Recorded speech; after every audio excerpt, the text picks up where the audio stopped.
नमस्कार, सुबह के 7 बजने वाले हैं और आप देख रहे हैं खबर गर्मा गर्म। नमस्कार, मैं हूं नीलू और बात सबसे पहले एक बड़ी खबर की जो लखनऊ से आ रही है। यहां के कठौता चौराहे पर बुधवार देर शाम हुई गैंगवॉर में पूर्व ब्लॉक प्रमुख की गोली मारकर हत्या कर दी गई।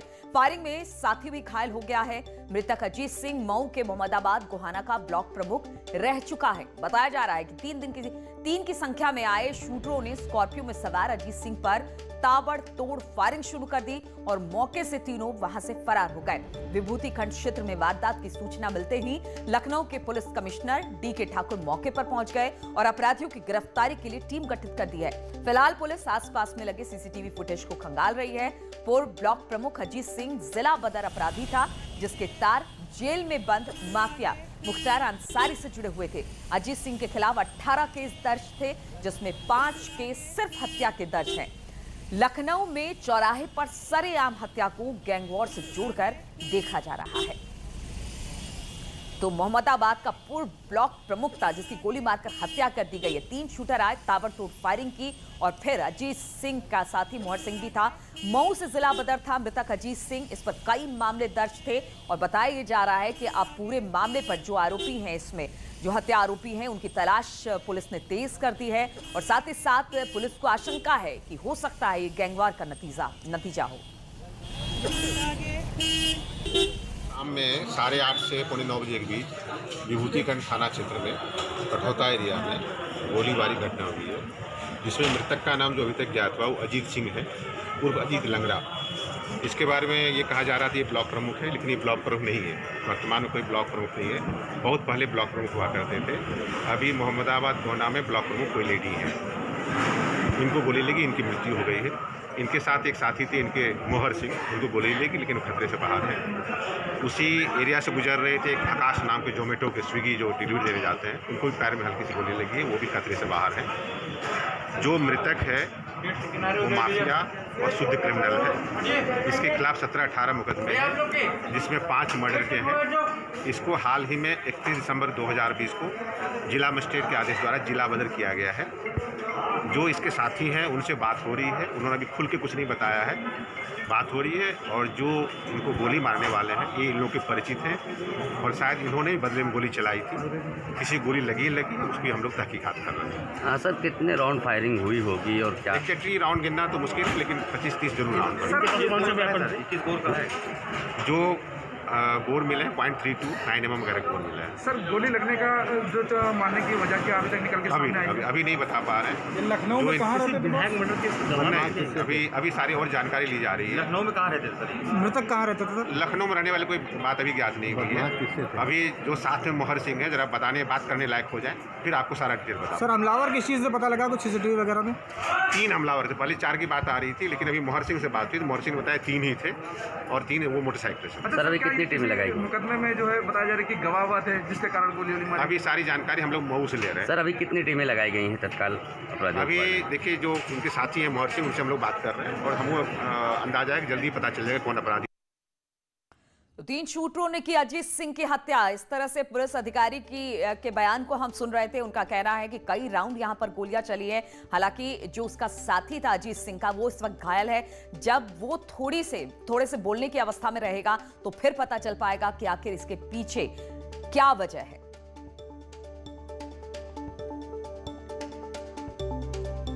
और आज सीएम योगी प्रधानमंत्री मोदी से 12 बजे मुलाकात करने वाले हैं। प्रधानमंत्री के साथ मुलाकात में सीएम योगी भगवान राम सीता की मूर्ति भेंट कर सकते हैं और इसके साथ ही उत्तर प्रदेश में वैक्सीनेशन के और आगामी चुनाव को लेकर भी प्रधानमंत्री मोदी से चर्चा कर सकते हैं सीएम योगी। तो आज ये मुलाकात अहम मानी जा रही है प्रधानमंत्री के साथ सीएम योगी की। और भेंट में राम सीता की एक मूर्ति भी सीएम लेकर आए हैं, जो आज प्रधानमंत्री को देने वाले हैं योगी आदित्यनाथ।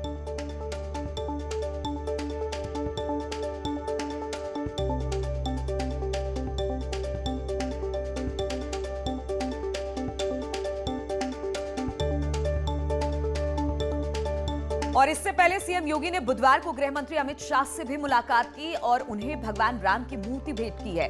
इसके साथ ही सीएम ने केंद्रीय मंत्री से कई मुद्दों पर चर्चा की। कोरोना वैक्सीनेशन का काम उत्तर प्रदेश में किस तरह से किया जाएगा, योगी ने इसकी भी जानकारी दी। इसके अलावा पंचायत चुनाव को लेकर भी चर्चा हुई है अमित शाह से। और बुधवार को ही इससे पहले सीएम योगी ने राष्ट्रपति रामनाथ कोविंद से भी मुलाकात की।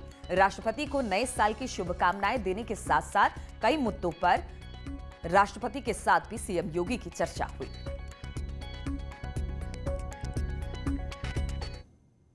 और 41 दिन से आंदोलन कर रहे किसान आज सैकड़ों की संख्या में ट्रैक्टर मार्च निकालने वाले हैं। गाजीपुर बॉर्डर से पलवल तक ट्रैक्टर मार्च निकाला जाएगा और ये कृषि कानून के विरोध में है।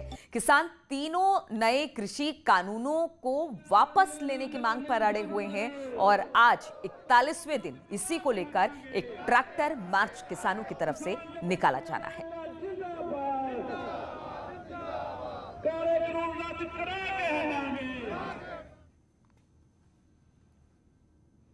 और बदायूं केस पर सीएम योगी सख्त नजर आ रहे हैं। सीएम ने एसटीएफ को जांच करने के आदेश दिए हैं। सीएम ने आदेश दिया कि जिला पुलिस के साथ एसटीएफ भी इस पूरे मामले पर जांच करे। इसके साथ ही पूरे मामले की एडीजी से रिपोर्ट भी तलब की गई है। तो मुख्यमंत्री ने अब इस पूरे मामले पर स्वतः संज्ञान लिया है। उन्होंने कहा है कि इस पूरे मामले को सही तरीके से देखा जाए, साथ ही एडीजी से रिपोर्ट तलब भी की है सीएम योगी आदित्यनाथ ने।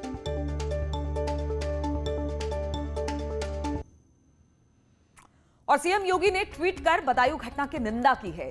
सीएम ने ट्वीट में लिखा कि जनपद बदायूं की घटना अत्यंत निंदनीय है। अभियुक्तों के विरुद्ध कठोरतम कानूनी कार्रवाई की जाएगी।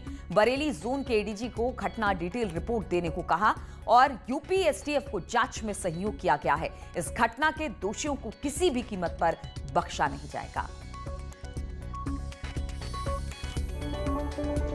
घटना का संज्ञान लिया है और उसमें उन्होंने इस संबंध में एडीजी से रिपोर्ट मांगी है और उसके लिए निर्देशित भी किया है कि यदि इस प्रकरण में एसटीएफ को भी लगाना हो तो एसटीएफ को भी इसमें लगाकर शीघ्र जो है पूरी जो घटना है उसकी तफ्तीश की जाए, उसकी जांच की जाए और त्वरित कार्रवाई की जाए। और उन्होंने ये भी निर्देश दिया है कि जो भी इस घटना के दोषी हैं उनको कड़ी से कड़ी उन्हें सजा दिलाने का प्रयास किया जाए। जल्दी उसका ट्रायल कंप्लीट कराने का भी उनको दाखिल करके चार्जशीट जल्दी किया जाए। सारी पूरी प्रक्रिया जल्दी की जाए ताकि एक शीघ्र इसमें त्वरित और कड़ी कार्रवाई इस प्रकरण में हो।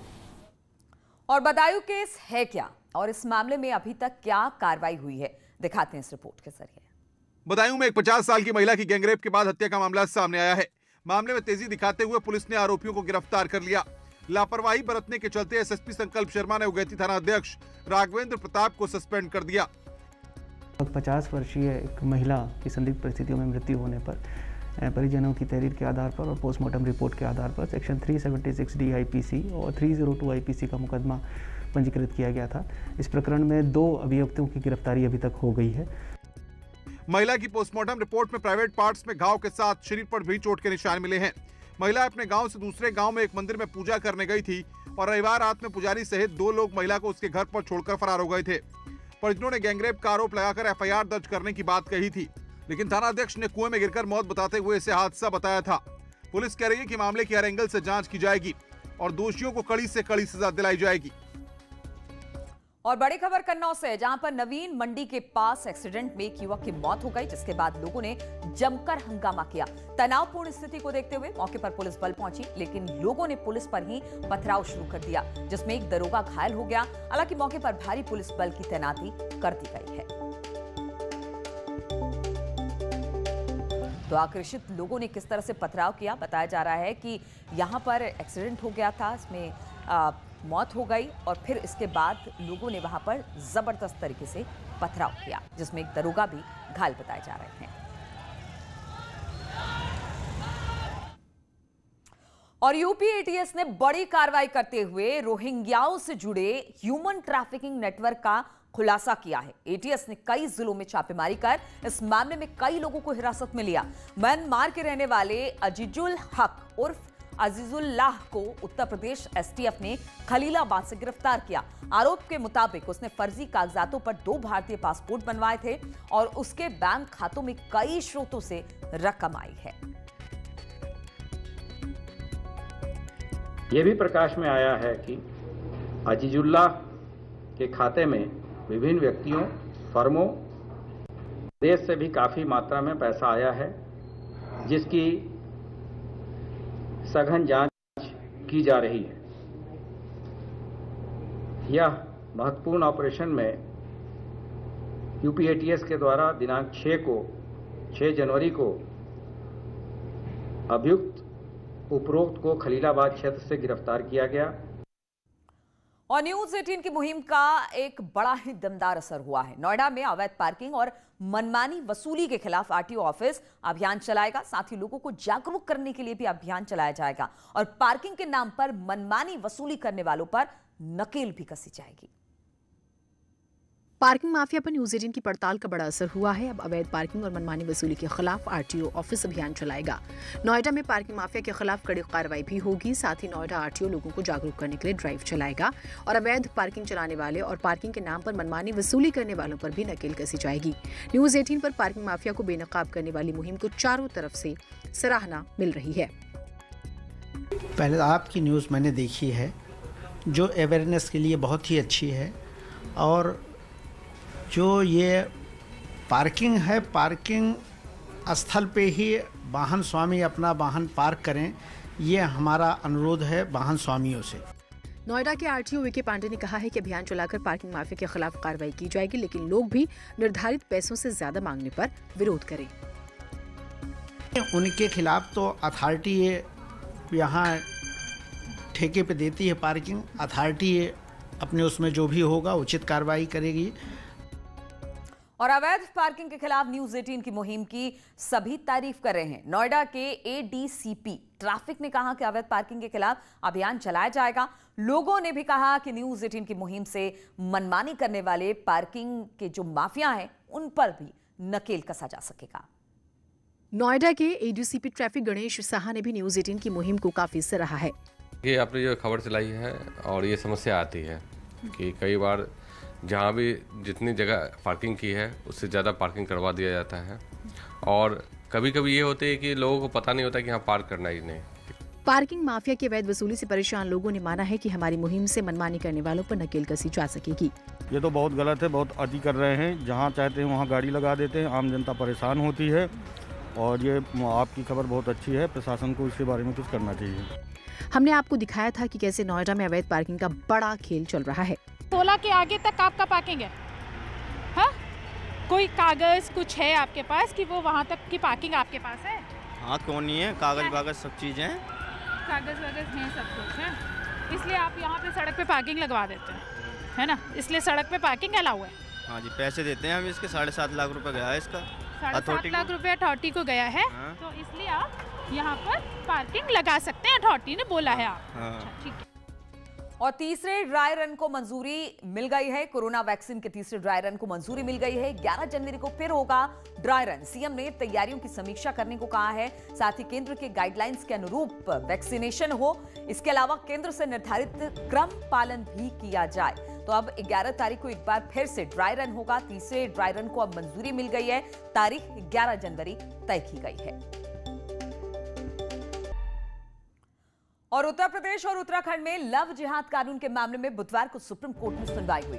इस दौरान सुप्रीम कोर्ट ने याचिका स्वीकार करते हुए फिलहाल कानून पर स्टे लगाने से इनकार कर दिया है। इसके साथ ही दोनों राज्य सरकारों को नोटिस जारी कर इस मामले में जवाब मांगा है। 4 हफ्ते में दोनों राज्यों के सरकारों को इस पर जवाब देना होगा। याचिका में आरोप लगाया गया कि इस कानून के नाम पर लोगों को परेशान किया जा रहा है, इसलिए इसे रद्द किया जाए।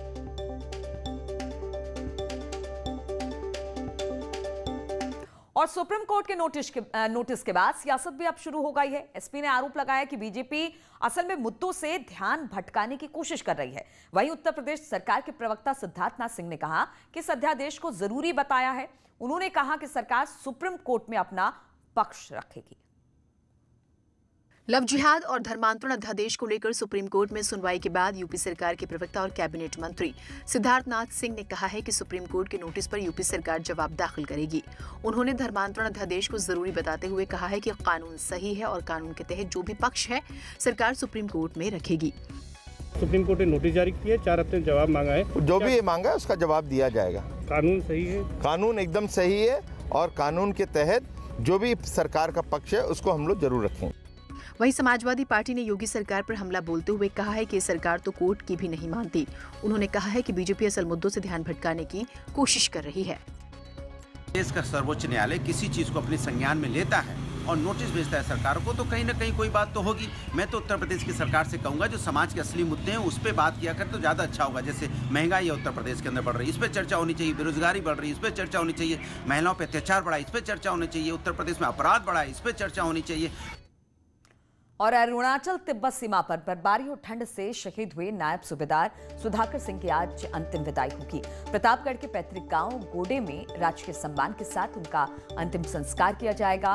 बुधवार को उनका पार्थिव शरीर जैसे ही प्रतापगढ़ पहुंचा, लोग अंतिम दर्शन के लिए उमड़ पड़े। अपने लाल की एक झलक पाने के लिए लोग 3 किलोमीटर की यात्रा में शामिल भी हुए। इस दौरान लोगों के साथ कई नेताओं ने शहीद को श्रद्धांजलि दी। आज आखिरी विदाई में सीएम योगी के निर्देश पर जल शक्ति मंत्री डॉक्टर महेंद्र सिंह शामिल होंगे।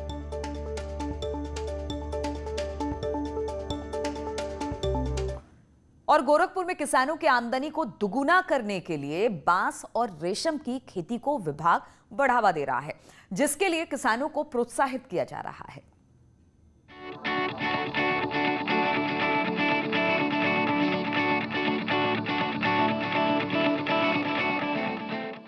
गोरखपुर में कृषि मेले के जरिए किसानों की आमदनी बढ़ाने के लिए बांस और रेशम की खेती के लिए प्रोत्साहित किया जा रहा है।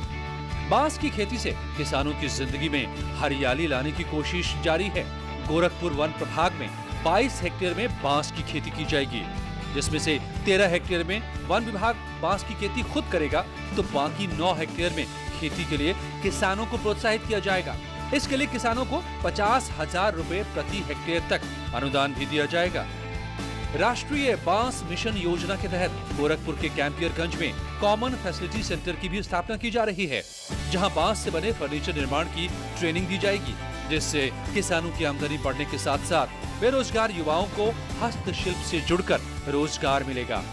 बांस की खेती जो ग्राम सभा में या अन्य जगहों पे जो खाली जमीन अनुपयुक्त है, उस पे बांस का वृक्षारोपण करा करके जो उत्पादन होगा उसके लिए इसको लघु उद्योग के रूप में कैंपियरगंज में एक प्रशिक्षण केंद्र बनने जा रहा है, तो उसमें प्रशिक्षण दिला करके इससे जो है रोजगार दिया जाएगा। बांस की खेती के साथ ही सरकार रेशम उद्योग पर भी फोकस कर रही है। गोरखपुर के कुसम्ही में रेशम उत्पादन केंद्र में 50 क्विंटल ककून का उत्पादन हो रहा है। रेशम के कीड़ों को वयस्क ककून बनाने के लिए सहतूत के पत्तों का इस्तेमाल किया जाता है। 40 एकड़ में सहतूत की खेती की जाती है। रेशम खेती करने के लिए इधर जो है कि सहतूत का पौधा लगाना होता है। 1 एकड़ में 5000 पौधा लगता है।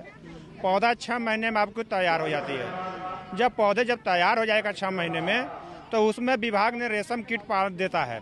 रेशम किट के लिए जो है कि 15 बाई 20 का कमरा होना चाहिए और उसमें कम से कम 100 गो ट्रे होना चाहिए। 2 बाई 3 का ट्रे बनती है, लकड़ी की भी बनती है, प्लास्टिक की भी आ रही है 3 टाइम। उसमें जो है कि आपका पत्ती के उत्पादन के हिसाब से जो है कि कीट दिया जाता है। किसानों को रेशम की खेती करने के लिए प्रोत्साहित किया जा रहा है। किसानों से रेशम खरीदने की व्यवस्था भी विभाग ने ही की है। उसको हम लोग व्यापारी बंगाल से, कर्नाटक से उसको जो है कि हम लोग को सूचना देते हैं, वो सब एंट्री करा चुके हैं। यदि मौके पर व्यापारी नहीं आता है तो विभाग इसको ककून को लेने का, रेशम लेने को गारंटी जो है इस विभाग ले लेगा। कितनी आमदनी बढ़ेगी? एक आमदनी में जो है कि 80 से 90 हजार रुपया के प्रति एकड़ के हिसाब से हो जाता है। किसानों की आमदनी बढ़ाने के लिए सरकार परंपरागत खेती के साथ ही बांस और रेशम की खेती को बढ़ावा देने की कोशिशों में जुटी है। वन विभाग जहां बांस की खेती कर किसानों की आमदनी बढ़ाने का प्रयास कर रहा है, वहीं उसी से रोजगार भी बढ़ाने की कोशिश कर रहा है, तो वहीं रेशम विभाग भी कीट पालन कर रेशम उद्योग को गति देने की कोशिश में जुटा है। अखिलेश पांडे के साथ रामगोपाल द्विवेदी, न्यूज़ 18 गोरखपुर। और रुकेंगे यहाँ पर छोटे से ब्रेक के लिए, और ब्रेक के उस पार देखिए उत्तराखंड की खबरें।